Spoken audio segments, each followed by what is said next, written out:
जय श्री हरि। नमस्कार।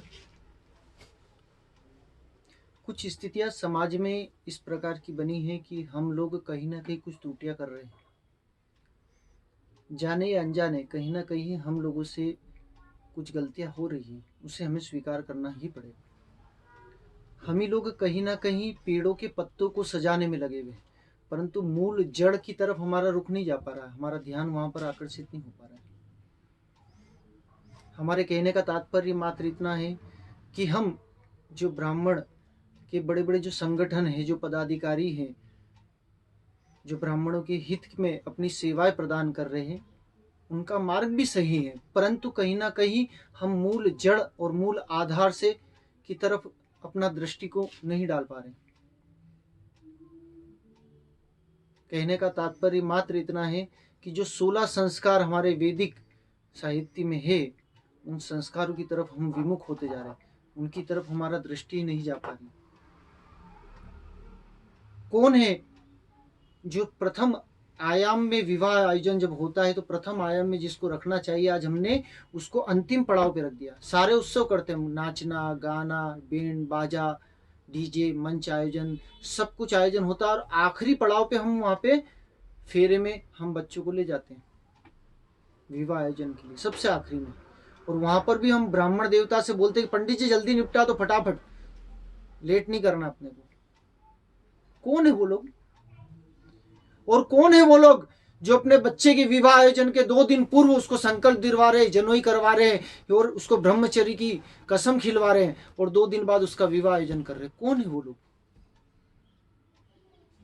16 संस्कारों का जो संरक्षण होना चाहिए, संस्कारों का मतलब होता है कि जीवन रूपांतरित हो, जीवन में आदर्श सिद्धांतों का प्रादुर्भाव हो, ताकि जीवन संस्कारित बने, और जिसके अंदर धर्म जीवित होता है उसके जीवन में कभी भी विचलन पर नहीं आता, वो कभी हताश निराश नहीं होता है, आत्मबल मजबूत रहता है। लेकिन हम वो संस्कार कहीं ना कहीं उनके भीतर नहीं पहुंचा पा रहे, क्योंकि हम वैदिक साहित्य, वैदिक 16 संस्कारों से विमुख हो गए।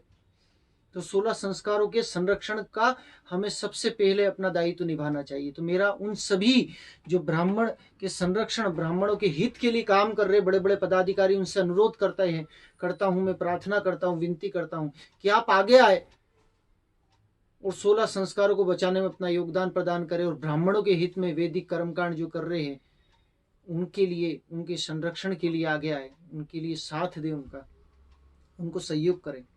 वरना हम लाखों करोड़ों रुपए तो उत्सव में खर्च करते हैं, विवाह आयोजन में, लेकिन जब पूजा की बात आती तो हम चिल्लर ढूंढते फिरते। क्यों हो रहा है ऐसा?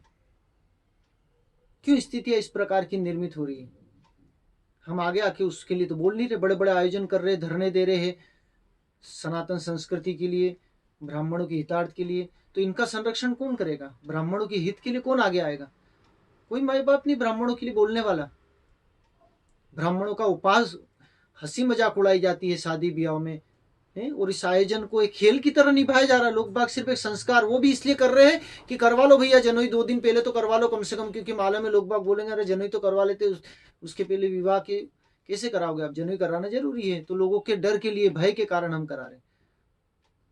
तो इस स्थिति को अगर हम गंभीरता से नहीं लेंगे तो उसका परिणाम भी हमको देखने को मिल रहा है। कई घरों में अशांति है, चिड़चिड़ापन है, और गृहस्थ जीवन उथल पुथल हो रहा है, क्योंकि हमने वैदिक विधानों को ही गंभीरता नहीं दी, उस संस्कारों का भीतर प्रादुर्भाव ही नहीं हुआ, वो बीज अंकुरित ही नहीं हो पाया।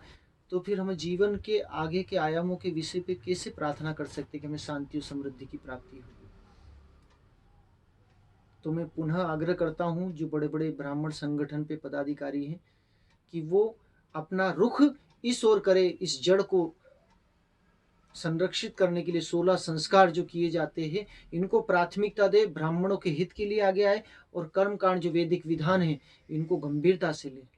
अन्यथा आने वाला भविष्य, कुछ संस्कार तो लुप्त हो चुके हैं और जो बचे खुचे हैं वो भी लुप्ति की कगार पर होने वाले हैं। तो मेरा अनुरोध है कि जितने भी ब्राह्मणों के संगठन है वो ब्राह्मणों के हित में, कर्मकांडी, वैदिक कर्मकांडी ब्राह्मणों के हित में अपना योगदान प्रदान करें, और इन संस्कारों को विधि विधान से कराने में अपना योगदान प्रदान करें। बस यही मेरी प्रार्थना है, आप सभी से अनुरोध है। जय हिंद, वंदे मातरम।